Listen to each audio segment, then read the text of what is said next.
Hello and welcome along to another episode of the Tackling Sport podcast. It's Daniel here, joined alongside me as always by my brother Sean. How's it going? And not too bad, Sean. And welcome to everyone watching us on Facebook, Twitter, or YouTube on the live stream. And you can see it's a pretty busy live stream here. So delighted to welcome. We're going to start maybe from right and work our way back. So Mike Herlihy, who won his Euro 2020 predictions against Tim Stokes. Mike, welcome back to the podcast and well done. Thank you very much, Daniel. Great to be here. And then next week, bottom right, Jim. I've nearly forgotten who you beat, Jim. Was it Keane or Shane? I beat Shane, yeah, pretty easy. Pretty easy, yeah. That was a convincing win. On the bottom middle, we have Morgan Ryan, who beat Keane. Yeah, it was not penalties. It was the time a minute to go. So it was Denmark scored in the second minute or something. So it was like 3-3 as well. It wasn't a great game. So let's say about that. And then Conor on the bottom left, which was another great game that came into the last game against Owen Kelly. So Conor Swords, you're obviously known for your Premier League predictions, but you can do it internationally as well. Exactly, Mr. Worldwide. No, absolutely scraped over the line, to be fair. I was only talking to Owen about it there last day. It was literally because Spain had no bottle. I managed to actually get over with just 1 point by calling a draw. But I nearly wasn't even going to come on out of shame, Daniel. But I'm going to skip Love Island tonight. And I said I'd go on and try and redeem myself with some better predictions this time around. Yeah, so there's 4 games, 4 guys, basically top 2 will qualify and predict on the semi-finals sort of thing. I think the best thing to do instead of maybe reviewing the games is just go straight into games and focus on those teams. And obviously the big name, England, are last, so we'll get to that in it. I know Connor and a few others will have a lot of takes on Gareth Southgate, and we'll get there.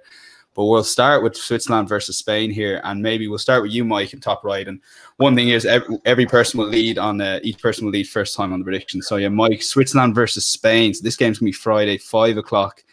It's gonna be a pretty bumper Friday and Saturday night. But how do you see this game going? Yeah, to be honest, God, Spain the last 2 games, especially the last game, like going forward, God, they looked very, very good. Like I know the scoreline maybe didn't really reflect it until the end, but like they were in fairly good control of that game against Croatia. Like a couple of slips at the back, like a mad last 5 minutes. And then Switzerland, God, like that game of the week, I think. Like their centre forward seems like he couldn't put away a couple of goals. Like Seferovic, he got the first and second goal took them brilliantly. Like Jack as well, God, he played absolutely. He was outstanding. I mean, I haven't seen that form out of him in quite a while. I think Spain will have too much for Switzerland. I think it'll be 2-1. 2-1 Spain. So yeah, maybe go to you, Jim, because I don't know if you're a massive Granit Xhaka fan, but I'd say even you couldn't deny that he played very well for Switzerland. I like Xhaka. I think he's done very well for us over the last few years. I'm a big fan of him. I think he's one of the best Arsenal players they have at the moment. I think but yeah, he's very good. The other night, to be fair to him, he turned into I don't know, prime Gerrard kind of thing. He's kind of all over the place, wasn't he? I can't take in Pogba in his pocket all game. But yeah, very impressed with Switzerland against France. To be fair, I know France, a lot of names, a lot of arrogance. Maybe in Mbappe, people are saying, Zidane saying. Switzerland, a bit of a team. Then you have Spain, who are kind of pass the ball to you're kind of dead, keep on passing, and then maybe Mouatt might score a goal. Hopefully, see what happens. But I know for some reason I fancy Switzerland this one. I think just a bit more of a team, and Spain are just gonna a bit boring. So I'm gonna go. I'll go 2-1 to Switzerland. 2-1 to Switzerland. Morgan, very interesting. Yeah. Granit Xhaka, of course, is suspended for this game, which is obviously a massive loss for Switzerland. Yeah. So my thing is that Switzerland probably won't be able to hit the high pitches that they hit against France after coming back from 3-1 down and then winning on penalties, that emotional high. And I think if you look at Spain with that COVID outbreak they had at the beginning of the tournament, maybe kind of leads to why they had a slow start to the tournament and why they've hit top gear in the last couple of games, scoring 5 in each. I think Spain have too much firepower. Jordi Alba hopefully will come back in at left back, who's the captain. And Pedri, who's been unbelievable at 18 years old, playing week in, week out for Barcelona and now Spain, and looks like he's going to go to the Olympics with Spain as well. So I just can't see Switzerland doing it again, especially without Xhaka in the midfield. I'd have a 3-1 Spain. 3-1 Spain. So yeah, Connor, over to you. And of course, these two teams came from that epic day of football, which was possibly one of the best days of football, let alone knockout football or international football.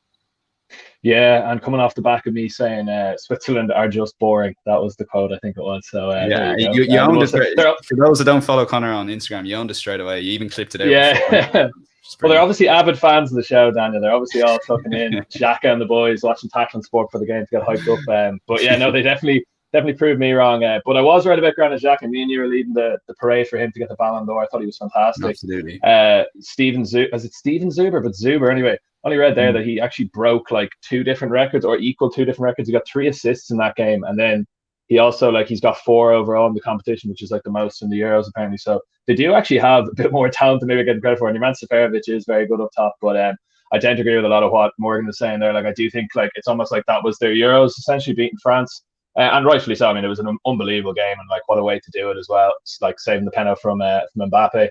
But I look at Spain and I just think like they're just starting to hit top gear right when you want to be hitting top gear. Like, I agree as well. Pedri just looks like a phenomenal player. I thought also in the team, I thought Dani Olmo was fantastic. Like Ferran Torres, like there's just such a depth of quality. And like we give him grief, but I mean Morata runs the socks off, and he, like, of course he ends up getting like the most important goal of the game and just an absolute. It was actually really well taken goal, funny enough as well.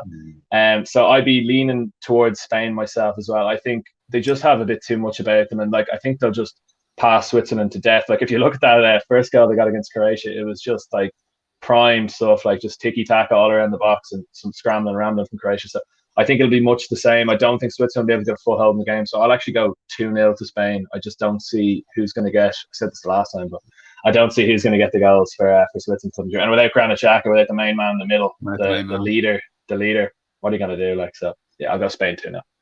Yeah, Sean, over to you. And just maybe firstly on that day, like, can you remember a day of football quite like it? The 2 games that were Spain, Croatia, and Switzerland, France. No, to be honest, I think that was certainly.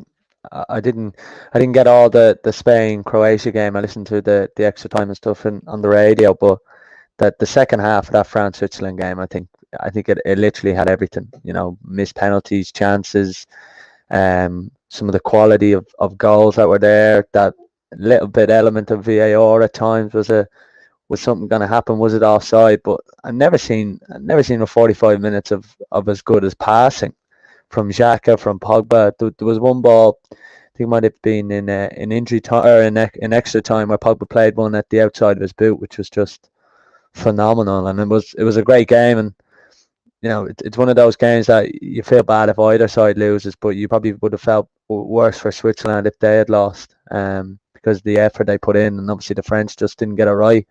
But no, it was an incredible day of football, but in particular that France Switzerland game. I think it's always good for a tournament when, I wouldn't say a smaller nation, because Switzerland are in the top 20 in the world, and they're certainly been an up and coming force in the last few years. But to see the French lose like that, I mean, it was a very interesting way, and loads of storylines come out of it. Obviously, with Mbappe, with Deschamps, does he stay on?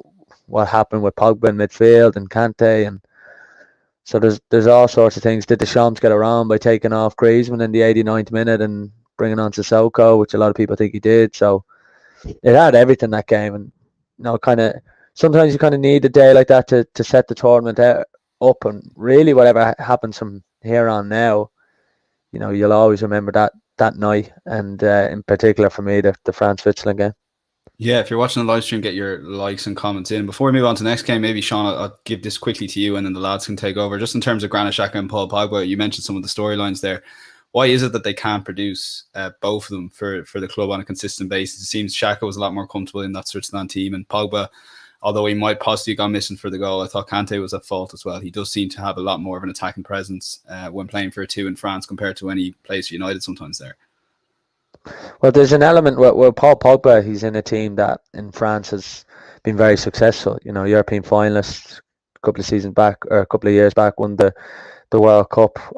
I think with the two of them, that they're always going to be, I think especially even in maybe in English football, they're always going to be front and centre, because they're two players who take the ball a lot and take the ball in difficult situations and have to make things happen, and are very much vocal in their dress rooms, and some of the senior players, and probably both have interest in price tags. I suppose the one for Pogba, obviously the sheer weight and coming back as an academy product, and United spending, what was it, 80-90 million on an academy product, but for Arsenal it's probably the summer where they could have signed Kante and they went with Xhaka and it never quite worked. So you're always going to be held to different standards. But I mean, I think maybe more so with Granit Xhaka. I think the performance is probably on the back of him maybe pushing for a move out of Arsenal, maybe to Roma, or it's believed Juventus could be linked in there now. So I think there's an element of that, and there's an element of playing for your country that, you know, we've seen in Ireland that some players have thrived off, or you've seen in other countries that playing for your country is just different, and it adds that different element and maybe more,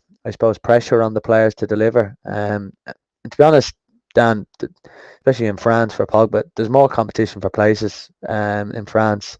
And you look at some of the players they've had over the years, and some of the players he's kept out of the team for France, and obviously having Kante in there as well. So there's an element of that to it as well. But I think Jacques will move on. It'd be very interesting to see what they do with Pogba next year, especially United after signing Sancho. So they can't afford to really play him in that front three anymore, or that front four. So I think a move back to I suppose the number 8 or the central midfield role for him will suit him, and maybe, I mean, we say it every year, but might give him a new lease of life at Old Trafford. But hopefully so, because I think he's definitely underachieved at United. And you look at some of his performances, and even like, just finally on that, even his performance, I think it was the City game a few years ago when City were about to win the league, and I think they were 2-0 up City, and he won 3-2, and he was unbelievable in that second half. He got himself a goal, might got himself a couple of goals, but he was absolutely outstanding. So you know he has it, and I think when you see a player like that, you just want to see him perform consistently throughout, and hopefully we see that next year from him. Yeah, lads, anyone finally on Pogba, Granit Xhaka, in terms of possibly what's going to happen next season? Obviously Xhaka could potentially be out for a move. I think I actually think, like, go ahead. Sorry. Go on, No, I was Connor, you fire it, and Jim, you I was just going to say, I think Paul Pogba is actually a really, like, misunderstood player. I listened to Tifo there the other day, and they were saying, like, essentially he's a player that, like, tries a lot of stuff, and, like, you know, he likes to try the flashy passes and he's a bit of a maverick in that way, and it can get you into trouble if you do it wrong. I mean, like, we already saw it even in that game. Like, it wasn't he gave the ball away for the third goal, so that's going to be the story now with Paul Pogba, is he was sulking and he gave the ball away and he had a fight with Rabiot. He definitely doesn't do himself favors, but he does seem to always end up on the negative side of the headlines for whatever reason, and I don't always know why that is. I think he's had a bit of bad luck with some injuries as well. I don't really rate the United backroom staff when it comes to that kind of stuff. I mean, you just look at Lukaku as a sample size. I mean, I think Pogba did damage to his ankle, and he came back and they played him for like 118 minutes against Rochdale in the FA Cup. So, you know, you can also look at the way they've handled him and the cover they've provided for him. I mean, they played McTominay and Fred next to him. Like, and McTominay tries hard, but he's more of a box-to-box. Fred's and nothing. So, like, you know, you can't really compare the cover he's getting from Kante in that team versus what he's getting in the United team. And this is a Chelsea fan saying this. This is no bias. This is just the way I look at it. Like, and I just don't understand. Like, I know the big story today now is the shiny signing of Jadon Sancho, but why United don't go out and splash 60 million, 70 million on Declan Rice or a Wilfred Ndidi, which would probably actually balance the team out much better, is beyond me, because that would really get the best out of Paul Pogba. But that would be my 2 cents on that one. Yeah, Jim. I don't know. When you just look at Pogba, I just don't think the English football really suits him as much as maybe it would in Italy. I just don't think United maybe play enough with possession, and I don't know, it's kind of a bit more physical and stuff like that. And obviously he's got Oli as a manager, so it's kind of, you know. And then you think of Xhaka, like, you have Arteta who's playing a left back, centre back, and then he's playing with loads of dopes in midfield. You know, it's all over the gaff. You know. So yeah, I think he should. I think he got to Rome anyway, so probably do better there in Italy.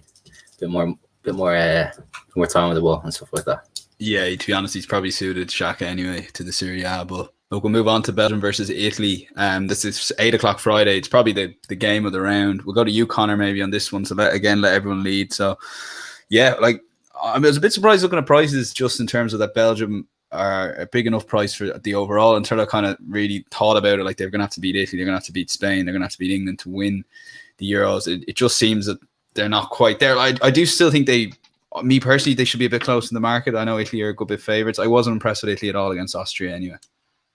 Yeah, I see a lot of people picking Belgium though as well, and like, I don't. It's a funny one. Like, we kind of touched on it the last day about how it's like the premier game out of all the quarterfinals, but it's an interesting one because I don't necessarily think Belgium were fantastic against Portugal. I think Portugal had every chance of winning that game when they played. when they played each other the last day. Belgium kind of got their goal. It was just a screamer from Thorgan Hazard, but after that, it was real shut up shop kind of job. And Portugal were pushing on them, and they were really, really trying for that goal. And I didn't really feel like Belgium, outside of Lukaku, I didn't really feel like they were offering too much to try and like kill the game off. And I suppose you could look at it like that's international football. But Italy, just for me, I don't know what it is about them, but they've just got something about them going into this tournament, just so much confidence. And we said it the last day, but sometimes having that bad performance and getting over the line is actually worth its weight in gold. When you look at France and they had that moment and they faltered under it and they failed to do it and they've lost now and they're out. You look at Netherlands, they failed to do it. Italy could have easily been in that situation and been like, Jesus, lads, we're getting pushed here. Like, might actually be time to pack up and go home. So, like, I really do like Italy as a team. I think they've got good character. I think they've got great midfielders like Jorginho, Verratti, Locatelli, potentially an Arsenal player, lads, as well. Locatelli, like just so much depth in the team as well. I can't even say his name. It's like Spinazzola or something like that at left back is like 2 of the man of the matches in the tournament as well. So like there's a lot of quality in Italy. And can you tell me, are De Bruyne and Hazard in for the game or are they out? I actually haven't looked that up yet. De Bruyne is a doubt anyway. I know that much. I think that's why the Italy are probably favourites at the moment. So yeah, I mean, to be honest with you, if they don't have De Bruyne to offer service to Lukaku and they don't have like Hazard pinging balls into him, I'd probably lean in towards the Italians, to be quite honest with you. I'd probably take Italy on a 2-1, I'd say. I could see Italy just getting a lead and kind of like shutting up shop and then maybe catching them on the break or something like that. But you can't really put it past Lukaku to not get a goal. So I'll go 2-1 to Italy, but I'd favour the Italians in that game myself. Just the confidence they have going in. They've only conceded the 1 goal and they've just looked really, really assured in their games to me, apart from the Austria one, of course, but I'll take Italy. Yeah, over to you, Morgan. Again, I kind of put the same thing to you. Like me personally, I wasn't impressed with Italy in the 90 minutes, but I suppose what Conor's alluding to there, the fact they dug it out, they got the victory, and in fairness to them, after the 90 minutes, they were very impressed with those 2 goals, and they seemed to whenever the chips were really down, really stood up. Yeah, I think that the depth and strength of Italy's squad really is what put them over the edge in the Austria game. You look at the likes of Belotti coming off the bench, Chiesa who got the goal. And I think that's actually where it's going to stand to them against this Belgian team, especially with the likes of Spinazzola going down the left-hand side, and likes of Insigne and Berardi with their pace, getting at the aging Belgian centre-halves. It's like an OAP's club back there. All of them are over 32. There's no pace about them. And I think if Portugal actually played that way against them and used the likes of João Felix as opposed to maybe Bernardo Silva and attacked them down the wings, there would have been a lot more success there, especially with Thorgan Hazard playing as a left wing back when he's never played there in his career. He's more of a attacking midfielder, a left midfielder like his brother. As far as I'm aware, De Bruyne is out and Hazard's a 50-50. But a 50-50, Eden Hazard has not been good for the last 2 years for Real Madrid. He's never hit the peak that he did at Chelsea. So I think everything points in the direction of an Italian win, bar the fact Lukaku has spun these Italian defenders for the last 2 years in the Serie A and just won a title. I'm going to go with a 2-2 draw, and then I think Italy will nick it in extra time. Yeah, I thought you were just going to leave it at the draw and not tell us who you thought would win it after extra time. But over to you, Jim. So we've got a 2-1 to Italy, 2-2.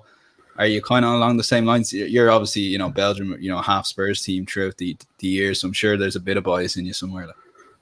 There's only out the rival there now at the moment, isn't there? Used to have Dembele, Chadley, Vertonghen, they're all gone now. But no, I think Italy are going to win this 3-0, let's say. I know with De Bruyne missing and Hazard not being good anyway, if he was playing, they just kind of have Lukaku and they don't get it to Lukaku. I don't know how they're going to score, especially when they have Chiellini there in the defense as well. So I just think Italy, I've been very impressed. I know they weren't at their best against Austria, but they got through it in the end. And I really think Italy win this and then they'll get to the final and probably play England. So yeah, 3-0 Italy. Well, Jesus, convincing win for Italy. Over to you, Mike. Do you give Belgium any chance here? So we've got 2 wins for Italy and a draw so far.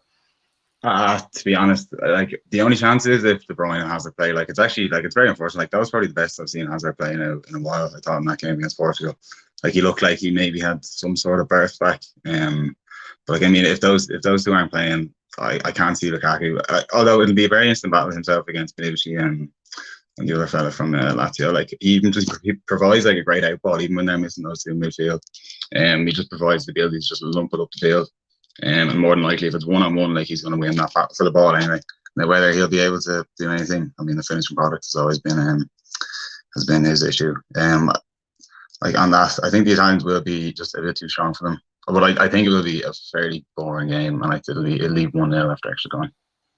Yeah, so 4 different scorelines there, Sean. Like, without, let's say, like for argument's sake, De Bruyne and possibly Hazard aren't available. Do Belgium have any chance? Like, surely if they can just get the ball up to Lukaku, there's definitely a chance against this Italian defense. I know they haven't conceded a lot, but I thought they were pretty poor against Austria. Maybe I just watched a different game to everyone else here.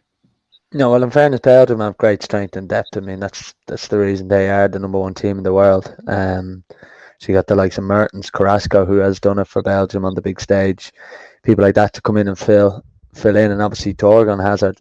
You know, it's almost, I wouldn't say that he's really announced himself as this is his tournament, but he does have the opportunities, especially in the later rounds. I'm not really massively looking forward to it. I think Belgium, if they play anywhere like they did against Portugal, I think we're in for a real bore fest. I mean, that Portugal-Belgium game was really awful.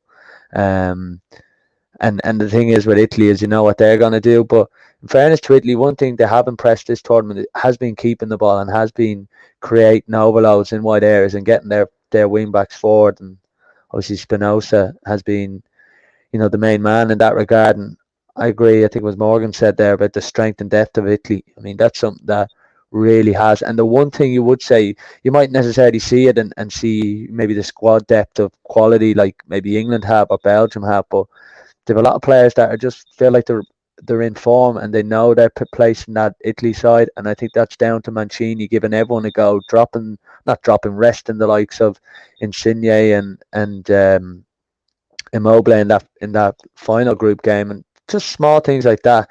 And you see the 2 goals off the bench, Chiesa the last day. So there's a lot of things going well for Italy, and I just think they'll get over the line. But it is like, I mean, we say it every tournament, but it does feel like this for Belgium. I mean, with everything that's gone on, and I know the World Cup's around the corner, but how many times have they been the form team, the favourites, if you like, everyone you want to get if you're in a sweepstake, the number 1 team in the world, and just something happens in the tournament that they just can't get the best players on the pitch, and it always seems like it's happening. It's probably going to happen now if De Bruyne and/or Hazard's missing. I think one of them's either way, it's a massive loss. So I go with the Italians here, but I don't think we're in for a classic. Hopefully, but I think it could be a real tactical game, and which, to be fair, most international footballs are, and we were just kind of blessed on Monday. Yeah, obviously the England-Germany game got us crashing down to earth until about 70 minutes. I think we'll go on to the Saturday games here, lads, because I know England will take up a lot of time, so I think we need to get there as quick as possible. We got the 5 o'clock Saturday game. It's Czech Republic versus Denmark, and obviously Irish fans will know a lot about Denmark, and it's amazing seeing the improvement. Morgan, you haven't gone first yet, so we'll go to you for this prediction. Do you give Czech Republic a squeak here? Like, I know Denmark have been very impressive, but I guess going into the game as favourites, you know, it's a different kind of thing than when they're going in, you know, as underdogs in the group against the likes of Belgium when they put up good displays. I actually fancy the Czechs to do a number on the Danes this day on Saturday. I think the way they performed against the Netherlands, they really showed their grit and determination, which is exactly the type of team I don't think Denmark want to come up against. They want to come up against a team that's going to try and attack, which is probably why they would have preferred to play the Dutch, especially with a soft core without the list if they had gone through.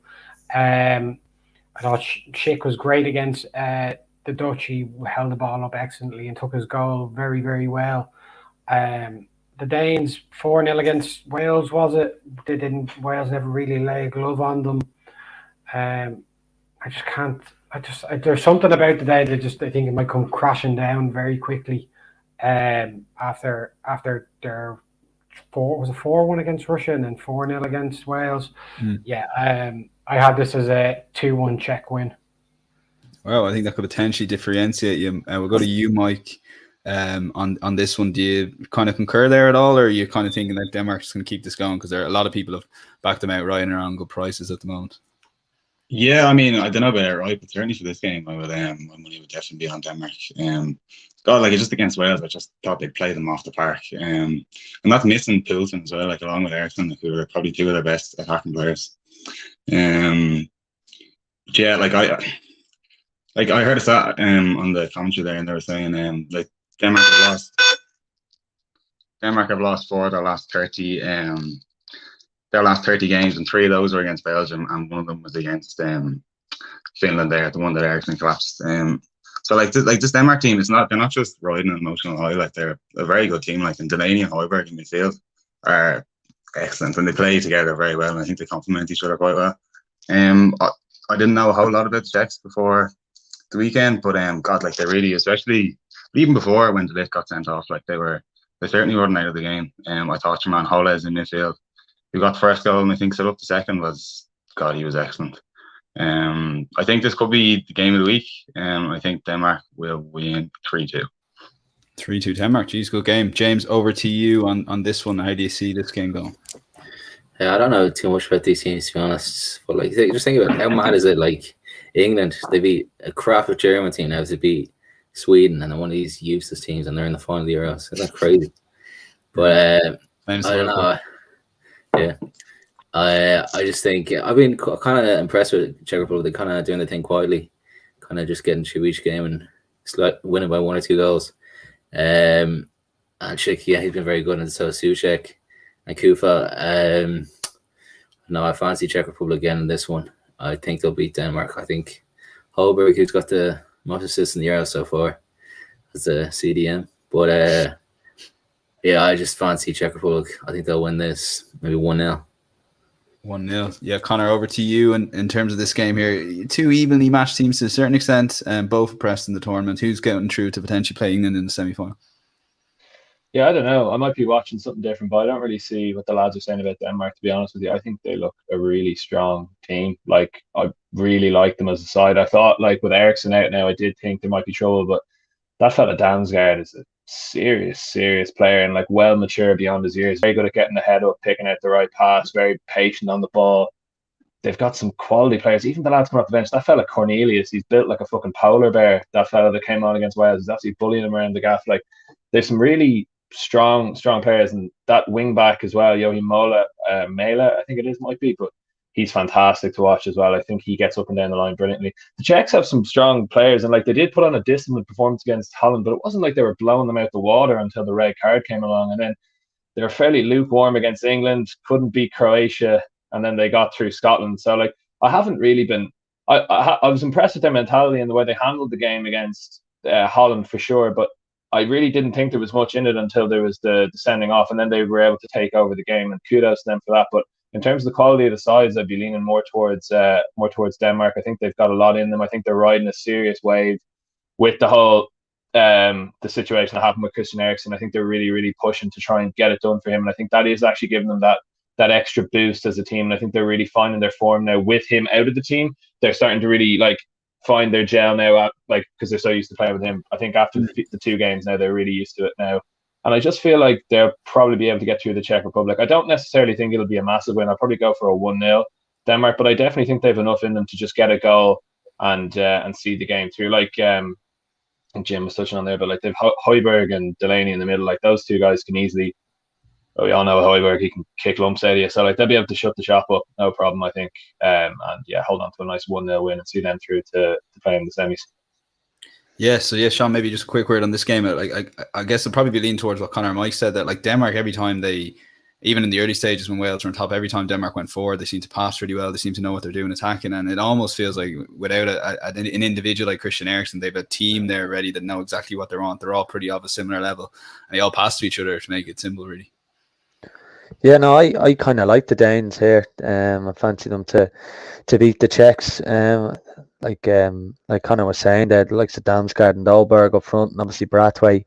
But they do have a little bit of depth in there as well, and look at their midfield, very strong at the moment as well. So there is a lot of things going well for Denmark. The one concern I would have is obviously played a lot of games in Denmark, and then this game here is in Baku. So they've had a bit of travelling to do. It'll be interesting to see how they get on with the travelling. Obviously, it's not something they've encountered. It's not something either the Czechs had. Czechs were in Scotland and England for their group games, and so there always is that element of how they will play. But they did the job on Wales, so I've no qualms about them doing it again. So I think the Danes, and to be honest, I think the Danes would give England or Ukraine a decent game. But at the moment, I think the Danes will beat the Czech. But I don't think it'll be an easy game, and I don't think it'll be a massively high scoring game. So yeah, we'll move on to the final game, which is Saturday, 8:00 Ukraine, England. And we'll go to our resident England correspondent, Morgan Ryan there, who's based in London there. Morgan, thanks for joining us all the way from London. How is it over there? How is it listening to the beautiful songs? And unfortunately, Three Lions is an amazing song, which I think is even more annoying, if that makes sense. Yeah, it's an absolute nightmare. They're going on as if they're already in a final with 2 more games to play. It's gone crazy without even getting out of the without playing the quarterfinal game. They're not even a semi-final yet. But this England team should be able to walk all over this Ukrainian team. They could barely last 90 minutes, the Ukrainians, let alone 120 against Sweden. It's kind of just give the ball to Zinchenko and hope he does something well. If not, Yarmolenko, if his legs last long enough, and then go from there with him. You just wonder if this is when, as the media would say, the shackles will come off this England team and they'll really go for it and they'll win 4 or 5-0 like they're meant to beat Scotland. But I can't see Southgate doing that. I can see him going 3 in the back again. But thinking about a semi-final against Denmark, where the Danes are now playing 3 at the back, and giving those players more time to play 3 at the back and get themselves into a proper system, I thought up until the Sterling goal against Germany that the game was poised really well, and if that chance that fell to Werner had fell to Havertz or Muller in the first half, it's a completely different game. The second chance that Muller had when it was 1-0, if that falls to Havertz again, I don't think Muller has the legs anymore to take the ball that far, and the speed of Kyle Walker getting back to close him down and make him take the shot probably a fraction or 2 early really changed that. I think saved the goal for England there. You just wonder if Jack Grealish starts over Saka, just Mount come back in. It's really hard to call, because international football, you kind of stumble across a formation and a formula, and you stick with it and keep going, and you have all these lads to bring off the bench, and then you can just go from there with it. And if you need a goal late on, you can bring on Sancho or Foden or Grealish or Mount. Like, the attacking talent is ridiculous. The fact he's not utilising more of it is a joke as far as I'm concerned. But I think England will win 3-0. 3-0. Well, yeah, over to you, Mike. Were you impressed with England? Like, there's 2 schools of thought. One that Morgan was saying that 70 minutes was poised. Other, it's like England were exactly where they wanted to be, probably controlling the game to a certain extent, and then they could bring on Jack Grealish and win the game. Yeah, to be honest, I think I'd agree with the latter, to be honest. I know Germany had a couple of chances, like Werner, like those and missed like a good chance. Havertz, had a great effort. But like up until the goal, like I thought, like England, like they did. It's not as if they created nothing here. Like Sterling had a great long range effort in the first half. Kane absolutely should have scored as well. I know he tried to take a touch. I'm not sure what happened, and keeper got back. So I can't see him maybe changing it. I can't see it. I think it's great as well, because like you have Saka and Sterling will just run and kind of run the defenders ragged, and then you have someone like Grealish to bring on who kind of can exploit those tired legs. And I do think they need him. But like to have that kind of strength and depth to bring off the bench, especially if the game goes into extra time as well, like not that this one will, I don't think. Like that would prove like very valuable going forward. Like England should blow them out of the water, but depending on what team they pick, I'm going to say England 3, Ukraine now. It's another 3-0 there. Jim, over to you. Do you kind of concur with that? What was your kind of thought on the England-Germany game and Gareth Southgate in general? I know, just to see all the people of the game. You had freaking Ed Sheeran, Beckham, all the Royals, and then you had Stormzy in the box bar. I don't know. And how can you, like, it's just everything is so annoying, like, you know. But I don't know. I just thought I'd say another thing. The amount of disrespect Harry Kane gets from the English media. Like, he scored a goal then the other day, and everybody was saying Calvert-Lewin should be starting now, or they should be starting with no striker. But like, he just gets the amount of disrespect. They're lucky to have Harry Kane. And he was awful, Jim. In fairness, like, before the goal, scored a goal. Before the goal. If Aubameyang scored a goal, you'd all be I don't know what you'd be doing there in the points, but it'd be something you and Keane be doing together. But I don't know, man. But listen, there's some like to disrespect Harry King. Yes, I just think it's all over the gaff. And yeah, but I don't know. I think Grealish has to start, and I think I'd put Mount in there instead of one of the centre backs. Because I think like they should just be able to blow through Sweden pretty much, you know. Or Ukraine. Ukraine, is it? Yeah, Ukraine. I think they'll win 2-0. I was on a football podcast. Yeah, we'll move on. We'll just take that asleep. Yeah, in fairness, the goal was scored in the 120th minute or something. There you go. Connor. You know, Gareth Southgate masterclass against Germany. Why do you disagree with that? No, I was just saying the only thing me and Southgate have in common is we're both bloody frauds, because I said Germany were going to beat them and they didn't. And I don't know, man. Like, I just can't stand the British media so much. Like, it's just killing me now these days. Like, saw there the last day, they were just like, oh, Pickford, phenomenal again. I'm like, he has fuck all to do in these games, you know, and it's just always blowing smoke up the English fucking arses. But anyway, like in the end, I suppose when you look at it on the whole, he's probably right to play 5 at the back. They did contain the game well. I thought Phillips and Rice had a good game. I thought Rice was actually really disciplined considering he got the yellow so early. He really kept Goretzka. Like, Goretzka was getting through on those runs really early, but then Rice managed to kind of figure out what he was at and shut him down, which was impressive. Sterling continues to prove me wrong in an England shirt. He's like a different player for England. Like, he actually makes decisions when he's playing for England. When with Man City, I find he kind of like holds the ball too long and stuff. I tend to agree with Morgan. Like the attacking options are a joke in that team, and the fact that he's not using them, like maybe Jadon Sancho will get a game now because he's playing in England, the only league that Southgate seems to watch. But it's Ukraine, you know, so you'd have to favour the English. I think Southgate, like as far as the Germany game goes as well, I do tend to agree is like that it was fairly poised. I mean, again, Timo Werner just can't finish his dinner. Like, that was a one-on-one, just lifted over the keeper. It's Jordan Pickford with T-Rex arms. Like, he's not going to reach it. It was a good save, man. I mean, saving the ball against Timo Werner is like a tap-in. Do you know what I mean? Like, it's bound to happen. So, like, you kind of expect that. Yeah, I know. I'm supposed to be supporting him. He makes good runs. I'll give him that. But like I thought the game was there for Germany, and they just didn't take their chances. And I think Muller should be burying that ball all day long. I thought Kai Havertz was really the only one that seemed to offer anything of use going forward for them. So it was quite disappointing in terms of the German performance. Ukraine, like, pass the ball to Zinchenko, please cross it to one of these big Ukrainian fellas up top, and head it in, please God. Like, that's basically their tactic. I'm going to go with an England win. Unfortunately, it pains me to do it, but I'll take England 2-0. I think Jack Grealish, like, this is the revisionism that really kills me. Oh, he saved Grealish and he brought him on, and they're all tired and like, oh, this was just a stroke of master. Bukayo Saka was doing absolutely nothing from the 10th minute in that game. He had 2 good dribbles going up the wing, and then he was completely quiet. I don't see the genius in leaving it to the 70th minute to bring on the guy who actually makes things happen in that England team. I think he's... But do you not think it's kind of like, if Southgate wanted the game to go, he would have wanted that exactly to happen, to bring on Jack Grealish around the 70th minute? And technically it was a master plan, albeit maybe this if you bring on someone in the 70th minute, you're looking for legs, you're looking for speed, you're looking for someone who's going to stretch you. Jack Grealish is literally, he's very similar to the way like Ronaldinho used to dribble. He's the ball close to his feet and he moves it nice and quick, and he opens up pockets of space for players. He can do that from minute 1. It doesn't need to be minute 70.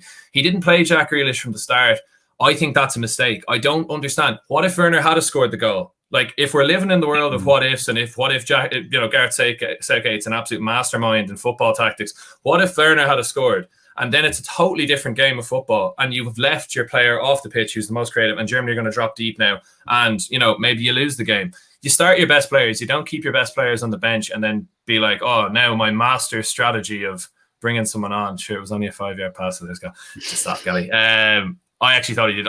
He's saying that because I said in our WhatsApp group he sucked in the 2 defenders to play the fastest shot. But look, I'm ranting there. So I'll take an England 2-0 win, but I'm not happy about it. And hopefully Denmark can knock them out then. We'll get back to that in a sec. Sean, just your thoughts on maybe the Jack Grealish thing. Like, I kind of agree with both here. Like, I do think that Gareth Southgate would have wanted that game to be finally poised to bring on a Jack Grealish to win, where if Jack Grealish is starting, and then you're possibly bringing on Bukayo Saka. I know they have other subs as well. You always need to keep someone in reserve, and England have such a good squad that they have so many options in that 70th minute. If they can get to a 0-0, having, in my opinion, maybe control the game better than Germany. I know the Timo had that chance, but apart from that, they seem pretty solid. Yeah, I think Grealish will probably start, because I think Southgate will have one eye on maybe not wrapping the game up early, but being able to maybe rest a couple of players, or even give Henderson a few more minutes and maybe be 2 or 3-0 up. I certainly don't think he'll do that. Start moving players off with a 1-goal lead or 2-goal game. But I do think Grealish definitely deserves a run. But it's one of them with England. They've so many options. Mount definitely comes back in for me against the Ukraine. So whether he goes forward the back and maybe gives Trippier a rest, because if he brings Mount in and Mount set pieces, probably replace Trippier. So it is one of them, but Southgate has so many options, and it does feel like when you look at their bench, and even I was thinking, like, I think England were bound to have a tournament where they potentially go and win it. I think obviously everyone knows they've underperformed, but even if you look at the amount of money that's in English football, and you look at the top 6 club in England, all owned by foreign owners with massive foreign direct investment going into the English Premier Leagues, and you look at some of the other leagues that don't have that, and obviously Germany, they have a different model. Italy, Juventus are owned by the Agnelli family. That's kind of the history of Italy, that they're owned by kind of rich Italian families for the most part.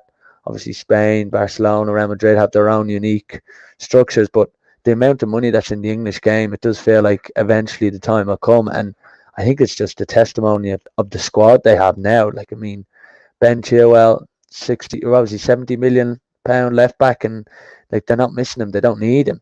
And obviously had that isolation period. Your people like Sancho, who's just, was it 80 million they've agreed with United and can't get a game, hasn't got a game yet. And Jude Bellingham, 18 years of age, Saka 19, Foden 20, Mason Greenwood's not even in the squad. So, I do think this is long overdue, but I don't think it should be any real surprise to players and to people. But maybe the only thing is that it does feel like Southgate has got a system there, and whether they win at this tournament, which I think they will, but definitely think there's a tournament win in them in a couple of years, and potential to even, not say dominate, but to have a spell like potentially Spain did, or this France team did, maybe going close and then winning one. So definitely, I think you gotta, if you're anyone that maybe doesn't support England, I think you gotta come under, get your head above the water and smell what's coming. Well, that'd be worse. I'm like, I think the worst thing Stokes. ever. Yeah, I think it's Tim Stokes and that walk he's going to take us all on if England win it. Like, because they're too. I'd rather another 8 years. I'll be in the Thames. I'll be in the Thames. Come find me, lads. I'll be in the Thames if it fucking comes home. Sean, would you be on the side that Gareth Southgate got it right against Germany? Yeah, I think he did, because it would have been very easy for England to go out and play like, I suppose, Denmark did it. If you want to play on emotion like Denmark did in that Belgium game, where Belgium just had the quality to pick them off at the end. The one big worry I have for England, and I don't think it can be underestimated, there was a spell in the game where Havertz got the ball and cut inside on his left foot, 1v1 against Harry Maguire, and Harry Maguire honestly moved like a bus. And if Havertz wanted to, he could have took him on, and he didn't take him on. He passed it to Werner, and Werner won a corner. But that is a massive worry for England. And I do think if you give Yarmolenko a chance, and it is one of his strengths, making a run and scoring a goal, I do think if they give the Ukraine even a half chance, there is a potential for them to cause damage, and maybe even later on in the tournament. So that is my one worry. I thought Maguire was very good, but there's that video, or there's that moment in the game really when Havertz cuts inside, and instead of taking on Maguire, he passed it to Werner. And I just think if he takes him on, or if someone takes on that England backline, they're still gettable. But I do think Southgate managed the game well, and it's the perfect win for them. The 2-0, it's the perfect win, and the release of energy for that second goal, it's almost as good as the first goal, and that extra lift. So Kane scored as well, so I'm sure he'll get a soft penalty now against Ukraine, and he'll probably win the goal too. Yeah. Well, I think that second goal was important because I think they had like 6 or 7 1-0 wins in a row before, including the friendly, so the 3 group games, maybe 5 wins in a row. Any final thoughts on that, Connor? Maybe with the Harry Maguire thing, you're obviously licking your lips there when Sean was saying that. I guess the worry is obviously the Muller chance as well, which I know came from, they just seemed all over the place for that split second. Well, the Muller chance came from Sterling being careless playing the back pass. Like, I think Sean is touching on what we all know already about Harry Maguire. Like, he really does have the agility of a fucking, of a crane or something. Like, he just really moves at a very slow speed. But at the same time, I think if they're playing 3 at the back, see, this is the thing. You have to pick your poison here, because like they've so much offensive options if they want to do that. But then that is the risk that you're running, because you're going to have a John Stones, Harry Maguire backline, which is not gifted with pace, shall we say. Whereas if you put Kyle Walker on the right side of him, he has that extra bit of cover that he likes to have when he's playing with Man United, and he's got Fred and McTominay there doing those runs in behind to cover him, and they've Wan-Bissaka kind of staying back to cover him. But it is definitely something to keep an eye on, is that if Harry Maguire does get isolated, he will be in a lot of trouble. But I mean, Ukraine, for the most part, when I was watching that game, especially, like, you look at their last goal, it's pinging balls into the box, and like that's Harry Maguire's bread and butter. Like, he'll eat that up all day, the big fucking slab head on him. He just absolutely knocked those out of the park. So I wouldn't be too concerned in this game. But if they come up against Denmark, if Christian Poulsen's back, anyone like that who has the pace to take him on, it's definitely a concern for the English. I still maybe I do need to wake up and smell the coffee, as Sean says, but I'd rather smell dog shit than smell that coffee. I just can't see them winning this tournament. Like, I really can't see it happening. Like, I just think there's going to be someone there that's too much for them, and I don't know. I just see them getting it wrong at some stage. It has to happen. It has to. If it doesn't happen, God help us all, lads. It's going to be the worst time in the world. We're running out of teams, I think, to beat them is the problem. I mean, who have we had? We had Germany. Like, that was it. Germany. Like, who else is there? That's what I mean. They're in the quarterfinal now. I know, but I mean, whoever they face in the final is going to be one of Spain, Italy, Belgium, Switzerland. Oh, well, I mean, the great Swiss. I mean, but like honestly, if England are playing against Belgium, you surely fancy Belgium. Do you know what I mean? If they're playing Italy, you surely fancy. No, you're saying no. I don't know. I don't against Belgium at all. No. Yeah.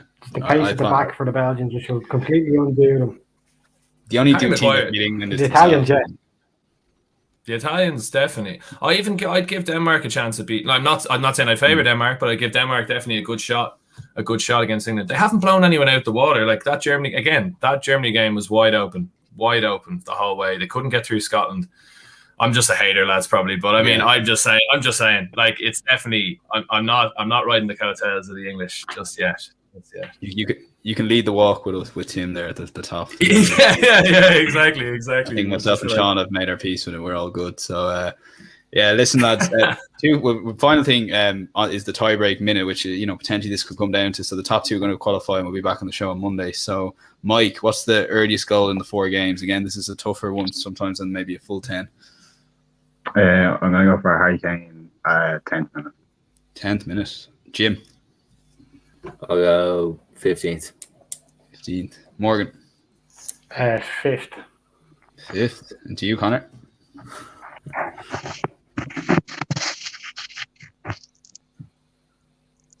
Can I hear you? Yeah, sorry, you might be muted. I was saying I'll go 9th minute. I thought you were in deep thought there. And no, doing the math. One final question, and Sean, I'll go to you first. One word: who's going to win the Euros? England. Don't say that, Sean. Don't say those words. Connor. Italy are going to win the Euros. Come on, Morgan. Head says England, heart says Italy, so Italy. Jim. Harry Kane's England. Oh, Jesus. And then into you, Mike. Well, I suppose can't really say England now, so Denmark, I think. P92. That'd be nice. That'd be nice. Yeah, for P92. But that's it, lads. 2 years we'll be back here. You keep up to date with the social media at Tackling Sport. We'll have them all. I'll have the predictions up there tomorrow morning, so we'll have a bit of fun with that.